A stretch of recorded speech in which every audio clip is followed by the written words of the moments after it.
Hi everyone. পূর্বের ভিডিওতে আমরা দেখেছি কিভাবে ম্যাক্স এবং মিনিমাম ভ্যালু আমরা একটা লিস্ট থেকে বের করতে পারি।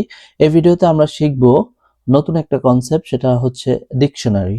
সো আমরা শিখব কিভাবে একটা ডিকশনারি তৈরি করা যায় এবং সেখান থেকে ভ্যালু অ্যাক্সেস করা যায়।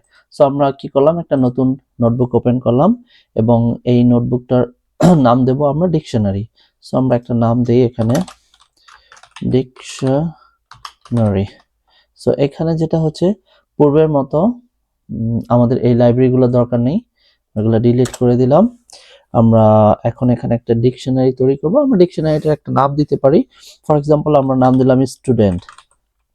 ডিকশনারি অনেকটা ম্যাট্রিক্সের মতো, বাট এখানে যেটা হয় সেকেন্ড ব্র্যাকেট দিয়ে শুরু হয়। আমরা একটা সেকেন্ড ব্র্যাকেট দিয়ে শুরু করলাম। সো এখানে যেটা হয় প্রতিটা এক একটা করে আইটেম রাখি এবং প্রতিটা আইটেমের জন্য আমরা যেটা করি একটা ইন্ডেক্সিং ভ্যালু দেই। ইন্ডেক্সিং ভ্যালুগুলো স্ট্রিং টাইপের হয়। তো আমরা কি করলাম, নেম ফর এক্সাম্পল নেম দিলাম রনি, একটা কমা, তারপর হচ্ছে আমরা দিলাম এইজ, এখানে দিলাম 21। আমরা যে কোনো ভ্যালু দিতে পারি অথবা আমরা স্ট্রিং দিতে পারি, যা খুশি আমরা দিতে পারি। এখানে মনে রাখতে হবে এটা হচ্ছে আমার ইন্ডেক্স। আমি দেখাবো, এক্সাম্পলটা দেখালে বোঝা যাবে। সো আমরা এখানে এইজ নিলাম, তারপর আমরা এখানে দিলাম ডিপার্টমেন্ট দিয়ে দিলাম স্ট্রিং কম্পিউটার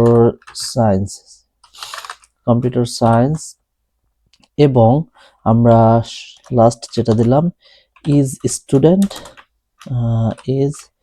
স্টুডেন্ট, এটার ভ্যালু দিলাম ট্রু। সো আমরা এখন দেখব যে আসলে এটা কিভাবে কাজ করে। আমরা যদি এখন এটাকে এক্সিকিউট করি এবং প্রিন্ট করি, এখানে প্রিন্ট করে আমরা স্টুডেন্ট লিখে দিলাম, তাহলে কি দেখায় আসলে? ও এখানে যেটা দেখাবে অনেকটা সেই লিস্টের মতো করে দেখাবে, কিন্তু এই ক্ষেত্রে একটা জিনিস করবে, সেটা হচ্ছে নেম রনি, এইজ 21। আমরা আসলে বুঝতে পারতেছি না এটা কি আসলে কি করলো। তো আমরা একটু আসলে অ্যাক্সেস করা দেখি যে আসলে এটা কিভাবে কাজ করে, আর একটু ভালো করে দেখি। ফর এক্সাম্পল আমি যদি এখন এখানে লিখি স্টুডেন্ট কোটেশনের মধ্যে নেম এবং এটাকে প্রিন্ট করি, তাহলে ও আমাকে দেখাবে নেম হচ্ছে রনি। তার মানে আমাদের এখন ইন্ডেক্সিং ভ্যালুগুলা 0 1 2 3 না, আমাদের ইন্ডেক্সিং ভ্যালু আমরা দিয়ে দিয়েছি। নেম হচ্ছে রনি, এজ এর ভ্যালু হচ্ছে 21, ডিপার্টমেন্টের value computer science. For example এখানে যদি আমি লিখি ডিপার্টমেন্ট, তাহলে আমাকে দেখাবে কম্পিউটার সায়েন্স। তার মানে কি, আমরা ইন্ডেক্স গুলাকে একটা স্ট্রিং দ্বারা রিপ্লেস করে দিয়েছি এবং এটাকে আমরা বলতেছি ডিকশনারি। জাস্ট এভাবে চিন্তা করা যায় যে যখন আমরা ডিকশনারিতে কোনো একটা ওয়ার্ড সার্চ করি এবং সেই ওয়ার্ড রিলেটেড সকল তথ্য সেখানে থাকে, তো এখানে প্রতিটা ইন্ডেক্সকে একটা স্ট্রিং ভ্যালু দিয়ে আমি রিপ্লেস করে দিয়েছি। এখানে যদি আমি এখন ভুলক্রমে ডিপিটি ফর এক্সাম্পল এখানে আমি ভুলক্রমে দিয়ে দিলাম হচ্ছে নেম না লিখে নেমস দিয়ে দিলাম, তাহলে আমাকে কি করতেছে, একটা এরর দিচ্ছে যে এই নামে কিছু নাই আসলে। এখন এইটাকে আমরা অন্য আরেকটা জিনিস দিয়ে আমরা সুন্দর করে নিতে পারি। এইভাবে থার্ড ব্র্যাকেটের মধ্যে ইন্ডেক্সিং না করে আমি যদি এইভাবে গেট একটা ফাংশন, সেখানে যদি আমি নর্মালি নেম লিখি, তাহলে সে একই রেজাল্ট দিচ্ছে পূর্বের মতো। কিন্তু এখানে যেটা সুবিধা হচ্ছে, আমি যদি ভুল করি তাহলে ও এরর না দিয়ে ও বলবে নান হচ্ছে এই ধরনের কোনো অবজেক্ট আমার ডিকশনারির মধ্যে নাই, ও এটা বোঝাচ্ছে। অথবা আমি এখানে লিখে দিতে পারি যে তুমি নান দিও না, তুমি লিখে দাও there is no such value. So সেই ক্ষেত্রে যদি আমি কোনো একটা ভুল করি, ও আমাকে বলবে there is no such value. তার মানে ও আমাকে সরাসরি এরর দিচ্ছে না, কিন্তু আমাকে মেসেজ দিয়ে দিচ্ছে। আমি যে মেসেজটা লিখে দিচ্ছি আমাকে ওই মেসেজটা দিয়ে দিচ্ছে যে এই ধরনের কোনো ভ্যালু ডিকশনারির মধ্যে নাই। তার মানে ডিকশনারির সুবিধা হচ্ছে আমি যে কোনো ইন্ডেক্সিং করতে পারতেছি এবং সাথে আমি এরকম করে যদি কোনো ভুল করি তাহলেও আমাকে মেসেজ দিয়ে দিচ্ছে।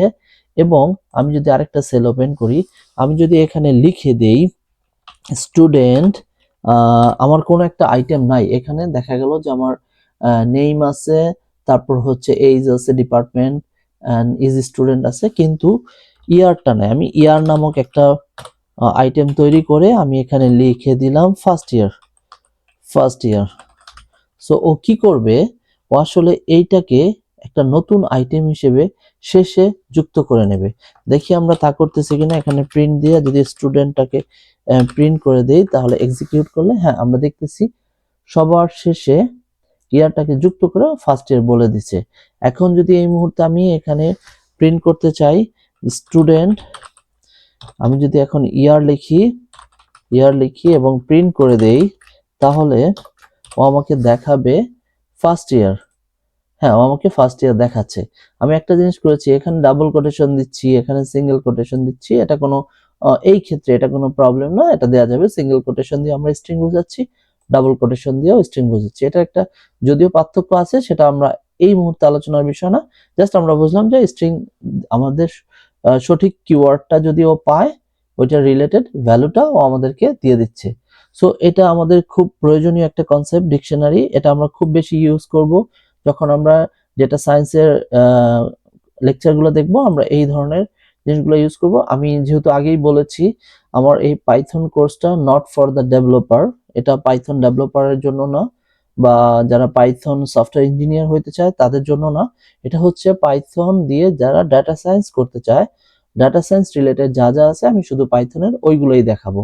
এখানে পাইথন দিয়ে আমি এমন কিছু দেখাবো না যেটা দিয়ে সফটওয়্যার ডেভেলপ করে, ওই ধরনের কনসেপ্টে আমি যাব না। আমি শুধু ওই টপিকগুলো নিয়ে আসবো যেগুলো ডেটা সায়েন্সে লাগবে। সো এই ভিডিওটা এই পর্যন্তই, দেখা হবে পরবর্তী ভিডিওতে।